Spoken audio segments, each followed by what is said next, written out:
B'ezrat Hashem, le Chok l'Israël ce matin, le Nishmat, Sarah, Bat Mordechai, le Refoua Shlema, Simon Ben Rahma. La Gemara de ce matin, de le jeudi, Parashat Miketz, par la Gemara de Zevachim, la page 88b. Amar Rabbi Anani Bar Sasson. Dit Rabbi Anani Bar Sasson, Lama nismecha parashat korbanot le parashat bigdei keuna. Pourquoi la Torah a juste à poser deux parachot? Une paracha qui parle des sacrifices et l'autre paracha qui parle des habits de Kohanim. C'est vrai que les Kohanim, ils ont un vestiment que obligatoirement ils doivent rentrer avec au Beth Amikdash. Et s'ils ne le portent pas, il manque un habit de leur costume, Chayav Mita, c'est la peine de mort du ciel. Okay? Alors on va expliquer. Il y a 4 habits pour le Kohen Hédiot. Kohen normal, il a 4. Le Kohen Gadol, il a 4 de plus, donc 8. Le Kohanim, ils ont des pantalons, ils ont une tunique blanche, okay? Ils ont une ceinture et ils ont un chapeau. Ça c'est Kohen Hédiot. Le Kohen Gadol, sur le 4, il a 4 autres. Qu'est-ce qu'il a? Sur la poitrine, il a le pectoral, Choshen Mishpat. Sur le dos, il a le éphod. Sur le front, il a le tzitz avec le nom d'Hachem. Et il a un manteau bleu avec des cloches. 72 cloches. Okay? Ça, c'est le manteau bleu. Et ça, c'est le éphod. Okay? Alors, il a 4 de plus. Un Kohen, idiot, ou un Kohen Gadol qui est rentré sans un des habits, il a oublié de mettre la ceinture. Et il a fait un service, Hayav Mita. Maintenant, on va comprendre pourquoi la Torah a juste à poser le sacrifice. On parle tel sacrifice, il faut le faire comme ça, il faut le consommer en ce temps. Okay? Et on parle après, juste après, les habits de Kohanim. Pourquoi la juxtaposition? Dire Rav Anani Bar Sasson, l'omar lecha, pour t'enseigner, ma korbanot mechaperim, af bigdei keuna mechaperim. De la même manière qu'un sacrifice est venu pour expier une faute d'une personne, ainsi les habits de Kohen, quand le Kohen met ses habits, ça expie les fautes d'une personne. Alors que vous comprenez, le Kohanim, quand il rentrait dans Beth Amikdash, il y avait une chambre, que avec des tuniques, qu'avec des ceintures. Mais non, la tunique, elle doit être slim fit. Ça veut dire qu'elle doit être exacte sur lui. Pas la manche un peu grande, pas la tunique un peu dépassée. Non, il doit être... Alors il y avait là-bas des tailleurs, des Kohanim, des tailleurs. Et quand tu venais, ils te regardaient, ok, toi tu as besoin extra small, toi tu as besoin medium, toi tu as besoin... Et ils le portaient, ils le essayaient. Si ça n'allait pas, il y avait une chambre plein. Alors, c'est pas les tailles qui manquaient. Ils avaient small, extra small. Ils avaient grand, extra large. Il y avait toutes les tailles. Pour que ça va à la perfection à la personne. Sur mesure. Okay? Maintenant, le Kohen, il met ses habits. Regardez qu'est-ce qui se passe quand le Kohen s'habille. Qu'est-ce qui se passe? Il dit ici, coutonnette, quand ils mettent leur tunique, ça expie mechaperet al shfichut damim. S'il y avait un meurtre qui a été commis la veille, ça enlève le péché du meurtre d'Eretz Israël.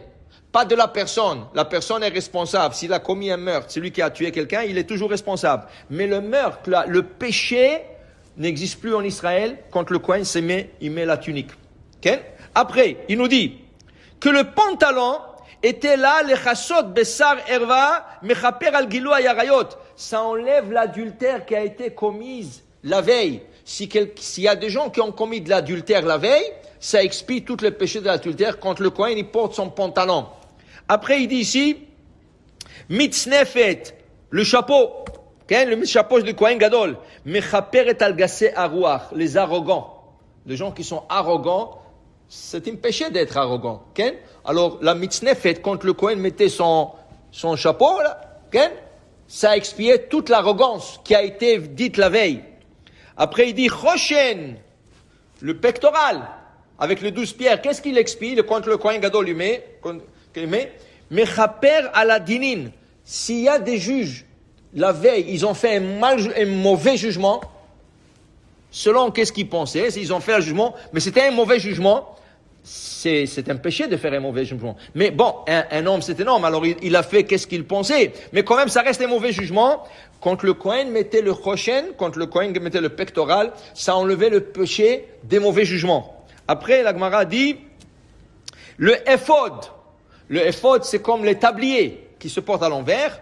Cet éphod-là, mechaper al avoda zara, il enlevait le péché d'idolâtrie qui ont été commis la veille. Et après, qu'est-ce qui reste? Le tzitz. Le tzitz, la plaque en or, ça expie sur l'effrontement. Azpanim, azout, chutzpah, ça enlève ça. Et après le meil, le manteau, vient expier sur la shonara. Si des gens parlaient la shonara, ça expie. Pourquoi? La Gemara explique. Quand les gens veulent parler la shonara, ils vont en cachette. Ah, tu as vu qu'est-ce qu'il a fait celui-là? Tu as vu qu'est-ce qu'il a dit celui-là? C'est la shonara, mais tu lui dis en cachette pour que personne ne t'entende. C'est pour ça que c'est la shonara. Le Kohen avait un habit avec des cloches qui font du bruit.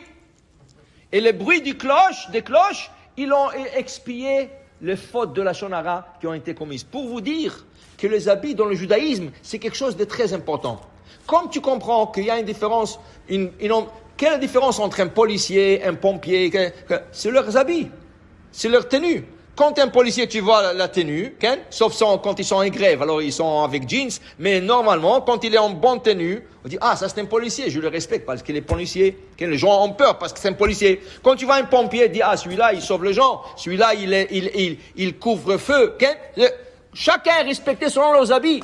C'est pour ça qu'on dit qu'en hébreu, comment on appelle l'habit? Beged. Beged, en hébreu, c'est l'habit. Ça vient du mot boged, traite. Pourquoi tu es traite? Parce que tu n'es pas toi-même quand tu portes un certain habit. Tu t'habilles sport, tu commences à être sport, tu veux sortir, tu veux courir.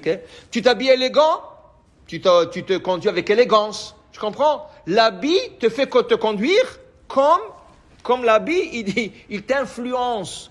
Alors les Kohanim savaient qu'en mettant leurs habits, ils avaient une responsabilité à expier tous les fautes qui ont été commises la veille. C'est pour ça qu'on dit qu'à Jérusalem, tout celui qui habitait Jérusalem à l'époque, tous ses péchés étaient effacés la nuit. Tous les péchés à Jérusalem étaient effacés la nuit. Ça ne veut pas dire que les gens pouvaient pécher, mais ça veut dire que Jérusalem était pur. Il n'y avait pas dans l'air, c'était un air pur, un air de pureté. Baruch Adonai le'olam, amen ve amen.